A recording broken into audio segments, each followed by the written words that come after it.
Hello everybody, hope you all are fine. Open your English reader book at page number 33. আজকে আমরা পড়ব একটা নতুন story, the mice and the elephants, অর্থাৎ ইঁদুরগুলি এবং হাতিগুলি। মাইস হচ্ছে মাউসের প্লুরাল নাম্বার, আর এলিফ্যান্টস হচ্ছে এলিফ্যান্টের প্লুরাল নাম্বার, অর্থাৎ কিছু ইঁদুর আর কিছু হাতির গল্প এখানে আমরা পড়ব। গল্পটা পড়ার আগে চলো আমরা নতুন কি শব্দ শিখবো সেগুলো জেনে নিই। Feast, whole, festival, friends. চলো এবার গল্পটা আমরা পড়ে দেখি। ওয়ান্স আপন আ টাইম, অর্থাৎ একদা এক সময়, দেয়ার ওয়াজ আ কিং, সেখানে একজন রাজা ছিলেন, who lived in a fine stone palace. Palace মানে হচ্ছে প্রাসাদ, অর্থাৎ বিরাট বড় বাড়ি। তোমরা অনেক সময় টিভিতে দেখে থাকবে রাজাদের বড় বড় বাড়ি, তাকে বলা হয় প্রাসাদ, তোমরা গল্পেও পড়েছ। তো এরকম একটা ফাইন মানে সুন্দর, স্টোন মানে পাথর, সুন্দর পাথরের তৈরি প্রাসাদে সে রাজা বাস করতেন। আফটার মেনি ইয়ার্স, অনেক বছর পর, the king গ্রিউ old and died. The king গ্রিউ old অর্থাৎ সেই রাজা বৃদ্ধ হয়েছিলেন এবং মারা গিয়েছিলেন।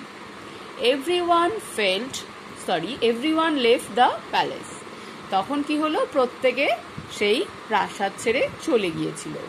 স্লোলি, ধীরে ধীরে, দ্য ওয়ালস ফেল ডাউন, দেয়ালগুলো পড়ে গিয়েছিল, অর্থাৎ প্রাসাদটা ভাঙতে শুরু করেছিল।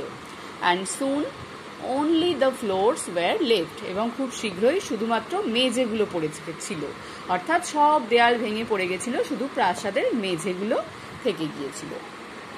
নাও, এখন, in the cracks of the floors, সেই মেঝের ফাটলগুলোতে, ক্র্যাক মানে ফাটল, লিভড হান্ড্রেডস অফ মাইস, সেখানে তারপর কি হলো, সেখানে শয়ে শয়ে, হান্ড্রেডস মানে শয়ে শয়ে ইঁদুর সেখানে বাস করতে শুরু করেছিল।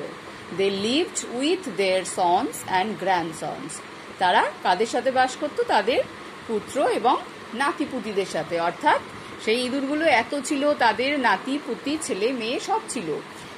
দেয়ার গ্র্যান্ডফাদার্স, তাদের ঠাকুরদা, অ্যান্ড দেয়ার গ্র্যান্ডমাদার্স, এবং তাদের ঠাকুমা। And they were all very comfortable, এবং তারা সবাই খুব সেখানে সাবলীলভাবে ছিল, খুব আনন্দে ছিল এবং খুব শান্তিতেই ছিল, কমফোর্টেবলই ছিল, কোনো ভয় টয় কিছু ছিল না তাদের। তাহলে সেই রাজপ্রাসাদের ফাটলে কারা থাকতো, ইঁদুররা থাকতো, তাদের নাতি পুতি ঠাকুমা দাদু বাবা মা সবাই মিলে থাকতো, আর তারা খুব কমফোর্টেবলি সেখানে থাকতো। দে প্লেড গেমস, তারা খেলা করতো। অ্যান্ড হ্যাড ফেস্টিভ্যালস, এবং তাদের উৎসব অনুষ্ঠান হতো। অ্যান্ড ম্যারেজেস, এবং বিয়েও হতো।